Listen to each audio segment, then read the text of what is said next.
ఇలా భజనలు చేస్తూ పాద రక్షలు లేకుండా కాలి నడకన మైళ్ళు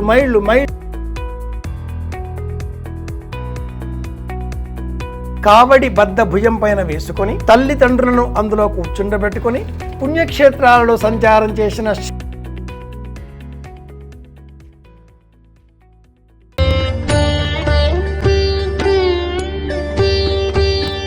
నమస్తే గురుగారు. నమస్కారం అబ్బాయి.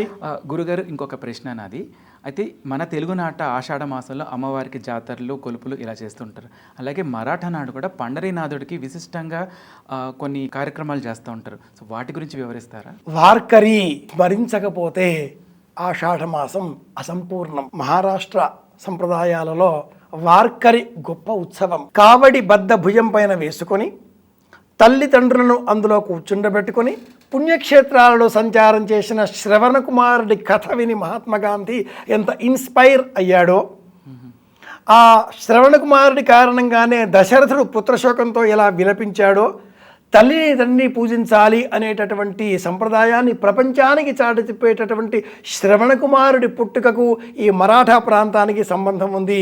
వార్కరి ఉత్సవం ఆషాఢ మాసంలో మహారాష్ట్ర ప్రాంతం అంతా కూడా మహావైభవంగా నిర్వహిస్తారు. పంఢరీపురంలో వెలిసినటువంటి ఆ కృష్ణ పరమాత్ముడు పాండురంగ విఠలుడు, పాండురంగడు. తల్లిని తండ్రిని సేవించేటటువంటి సమయంలో కృష్ణ పరమాత్ముడు విచ్చేసి పిలిచావు కదా అనగా ఆ పాండురంగడు, అవును పిలిచాను, మా నాన్నగారికి పాద సంవాహనం చేస్తున్నాను, ఆయన ఇంకా నిద్రించలేదు, అలాగే బయట నిలుచో అన్నాడు.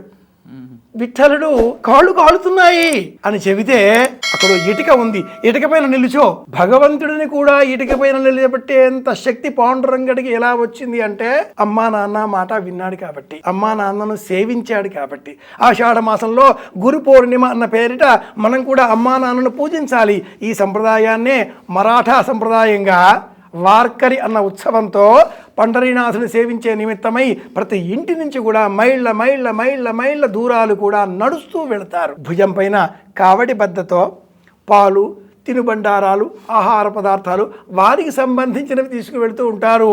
పాదరక్షలు లేకుండా విఠల విఠల విఠల పాండురంగ విఠల ఇలా భజనలు చేస్తూ పాద రక్షలు లేకుండా కాలి నడకన మైళ్ళు నడిచి పంఢరీపురం చేరుకుంటారు. పాండురంగ విఠల దర్శనం చేసుకుంటారు. సంప్రదాయం చెప్పే విషయం ఒక్కటే, అది మరాఠా నాడు కావచ్చు, తెలుగునాడు కావచ్చు, తమిళనాడు కావచ్చు, కేరళ నాడు కావచ్చు, అంటే మలయాళ నాడు కావచ్చు, ఏ ప్రాంతమైనా అమ్మను నాన్నను పూజించాలి.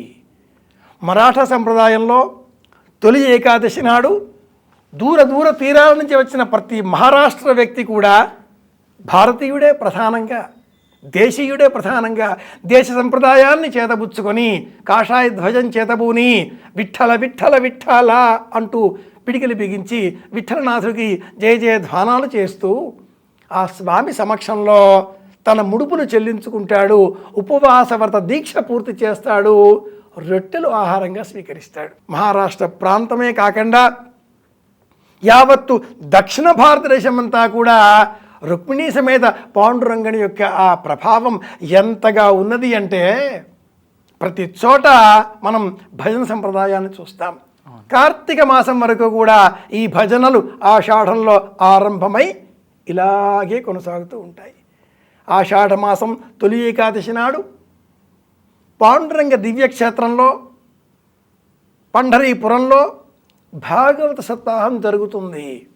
భాగవత గ్రంథాన్ని స్వీకరించి పారాయణకు శ్రీకారం చుడతారు.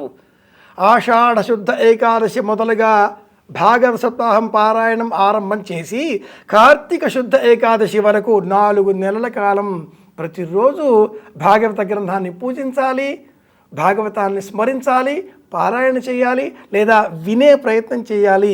శ్రీకృష్ణ శరణం మమ. ఇది ఈ మాసమంతా కూడా, ఈ 4 నెలల కాలం అంతా కూడా మనం జపం చేయవలసిన మంత్రం. మరాఠా నాడు మనకు బోధించే పరమ మంత్రం విఠల శబ్దం, పాండురంగ విఠల.